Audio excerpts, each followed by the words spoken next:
వర్షాకాలం కదండి. ఈరోజు మా ఊర్లో క్లైమేట్ అయితే చాలా చల్లగా ఉంది. అందుకని ఆ క్లైమేట్ తగ్గట్టుగా మసాలా పకోడీ చేశానండి. అంతేకాకుండా రోజు మా పిల్లలు అడుగుతుంటారు, ఈ టైప్ మసాలా పకోడీ చేయి మమ్మీ అని చెప్పేసి. అందుకే ట్రై చేశాను. చూసారా వాళ్ళు ఎంత హ్యాపీగా ఫీల్ అయ్యారు. మనకు నచ్చిన స్నాక్ ఐటెం కాకుండా పిల్లలు అడిగింది వాళ్ళకి నచ్చింది చేసి పెడితే చాలా హ్యాపీగా ఫీల్ అవుతారండి. చూసారు కదండి, ఇలా చూపించిన విధంగా ఆనియన్స్ని, కొంచెం పెద్ద సైజు ఉన్న ఆనియన్స్ని అలాగా అడ్డంగా కోసుకున్నానండి పొడవుగా రావడం కోసం. ఇలాగ ఒక గిన్నెలో వేసుకొని నలపడం వల్ల వేరువేరుగా అయిపోతాయి. పకోడీ చాలా బాగా వస్తుంది, విడివిడిగా సన్నగా బాగా వస్తుంది. ఆనియన్ పకోడా కదండి, ఆనియన్ క్వాంటిటీ కొంచెం ఎక్కువ ఉంటేనే బాగుంటుంది. ఇలా విడివిడిగా చేసి పెట్టుకున్న ఉల్లిపాయ ముక్కల్లోకి 4 గ్రీన్ చిల్లీస్ తీసుకున్నానండి. పిల్లల కోసం కాబట్టి నేను తగ్గించి వేసాను. మీరు బాగా కారం తినే వాళ్ళైతే ఎక్కువ వేసుకోవచ్చండి, మీ ఆప్షనల్ పూర్తిగా. తర్వాత కొంచెం రుచికి సరిపడా సాల్ట్ వేసాను, ఒక పావు టీ స్పూన్. ఇది చాలా సింపుల్గా ఇంట్లో ఉన్న ఐటమ్స్తోనే చేసుకోవచ్చండి. తర్వాత ఒక పావు టీ స్పూన్ కారం అనమాట. ఆల్రెడీ చిల్లీస్ వేసుకున్నాం కదా, అందుకే కొంచెమే వేసాను. తర్వాత కొంచెం ధనియాల పౌడర్ తీసుకున్నాను. తర్వాత జీలకర్ర అండి, జీలకర్ర పొడి ఉంటే కూడా వేసుకోవచ్చండి. తర్వాత కొంచెం ఎండు పుదీనా ఉంటుంది కదండి, అది వేసుకున్నాను, ఫ్లేవర్ బాగుంటుంది అని చెప్పేసి. తర్వాత అల్లం వెల్లుల్లి పేస్ట్ అండి, ఇది అప్పటికప్పుడు ఫ్రెష్గా నూరేసుకుంటేనే బాగుంటుందండి టేస్ట్. తర్వాత శనగపిండి తీసుకున్నానండి. ఇది ఉల్లిపాయ ముక్కలు ఎన్ని ఉన్నాయో వాటిలో ఒక పావు వంతు మాత్రమే తీసుకోవాలి శనగపిండి. ఎక్కువ పిండి తీసుకుంటే మెత్తగా వస్తాయండి, క్రిస్పీగా రావు. తర్వాత వచ్చేసి 2 టేబుల్ స్పూన్స్ బియ్యం పిండి తీసుకున్నానండి, కొంచెం క్రిస్పీగా రావడానికి మాత్రమే అది.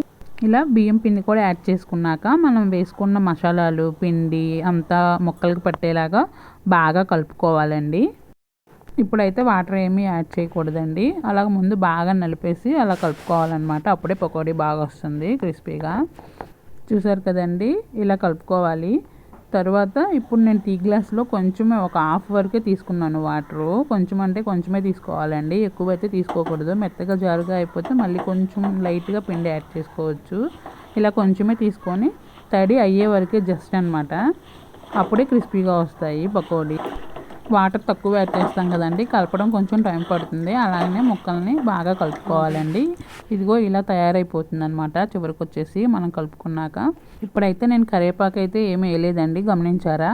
తర్వాత వేసుకుంటాను చివరిలో. ఇప్పుడైతే ఆయిల్ కాగిపోయింది, వేస్తుందని చూడండి. అలా విడివిడిగా వేసుకోవాలండి, చిన్నగా.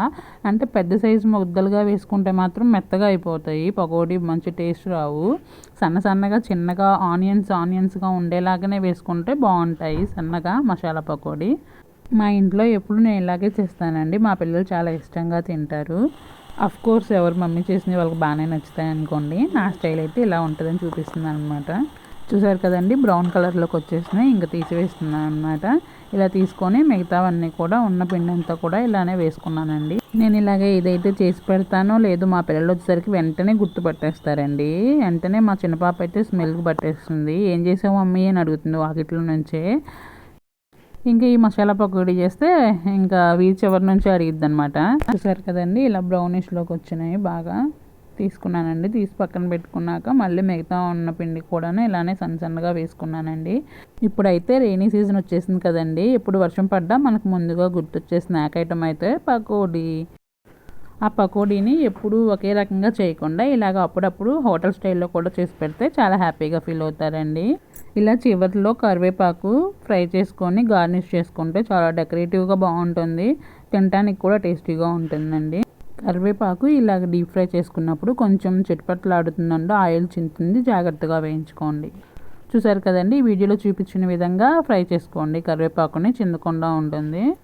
కరివేపాకు పకోడీ పిండిలోనే కలిపేసి వేస్తే మాత్రం సరిగ్గా తినరు కదండి, తీసి పక్కన పడేస్తారు చాలామంది. ఇలాగ ఫ్రై చేసి పెడితే మాత్రం క్రిస్పీగా ఉండడం వల్ల బాగా తింటారండి. ఇష్టపడిన వారు కూడా తింటారండి, హెయిర్కి కూడా మంచిది కదా కరివేపాకు. కూరలో కరివేపాకు అని తీసేస్తారు కానీ దానివల్ల చాలా ప్రయోజనాలు ఉంటాయండి. ఇలాగ నేను మొత్తం చేయటం అయిపోయేలోపు మా పిల్లలు రానే వచ్చేసారండి. వాళ్ళ కోసం అని చెప్పేసి నేను విడిగా ప్లేట్లోకి తీసి అలాగ పైన గార్నిష్ చేస్తున్నాను కరివేపాకుతో. చూద్దాం రండి వాళ్ళ రియాక్షన్ ఎలా ఉందో. వాళ్ళకి ఇచ్చేసాను అనమాట తినమని ప్లేటు.